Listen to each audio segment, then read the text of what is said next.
Raps, religion, assembly, press, there's another P word here, let's skip that one. Speech, and, oh, right, petition. Or as the Constitution puts it, the right to, quote, petition the government for a redress of grievances, end quote. This right is often forgotten, but it is just as important as any of the other First Amendment rights.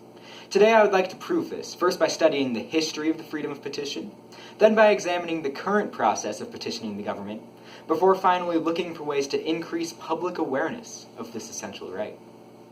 In ancient and medieval monarchies, power was concentrated in the hands of a single person. That king had absolute power in his kingdom to do whatever he liked. The people had no say in their government, no way to right the wrongs committed against them. They were forgotten, or at the very least, unimportant enough to be ignored. This is what our founders wished to avoid through the First Amendment. They knew what it was like to have an unresponsive government. As Thomas Jefferson writes in the Declaration of Independence, quote, "We have petitioned for redress in the most humble terms. Our repeated petitions have been answered only by repeated injury," end quote. Because of these and other sentiments among our founding fathers, America is not a monarchy.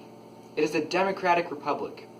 Our leaders do not derive their power from their inheritance, well, mostly, nor do they receive it by claiming divine authority. Instead, the power of our government comes from the consent of the governed. Those who used to be forgotten or ignored are now embraced as the legitimate force behind the government, and that should be celebrated. Unfortunately, our government is not perfect. It makes mistakes, discriminates, or otherwise harms American citizens. When the government wrongs us like this, it is our responsibility to alert it through petition. This seems simple enough, but how do we petition, and who should we petition?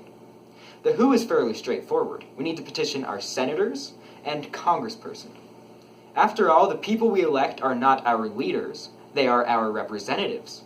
As American citizens, we have the ability to reach out to them when we feel that the government has wronged us. We all have 3 people, 2 senators and a representative, who can listen to our petitions and fix problems within the government. There are many ways to contact these congresspeople, whether by mail, phone, or email, so there's no excuse not to. Find the medium that makes you comfortable and make your voice heard. But, you may say, I haven't been discriminated against. Why do I need to exercise this right? In short, to hold your representatives accountable. It is our duty to be informed on current events and legislation in Congress. Then we must voice our opinions to our representatives. That is how the government of the United States is supposed to work. The people elect someone who they think will represent them well, but they keep that person accountable through their right of petition.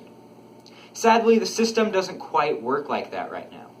According to one survey from Study Finds, only 42% of people nationwide can name one of their members of Congress. If less than half of the country can even name their representatives, how many have likely written to them? How many have received reparation for their grievances, or held a public official to account? If we don't exercise our constitutional rights by petitioning our representatives, we may as well not have them. How can we solve this problem? Public awareness, starting in the education system.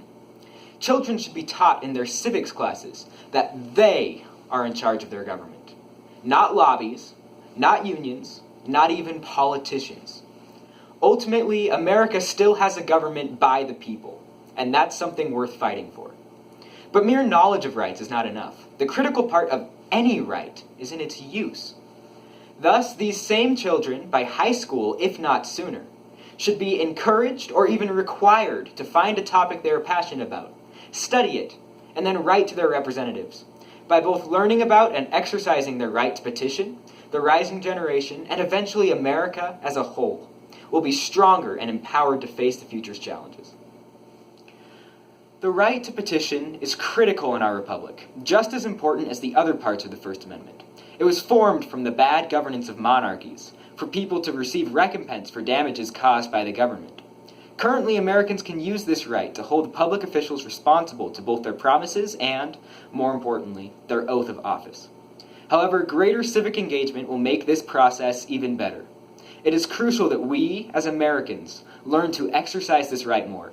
We never know when we may find ourselves, like this right in many Americans' minds, forgotten. Thank you.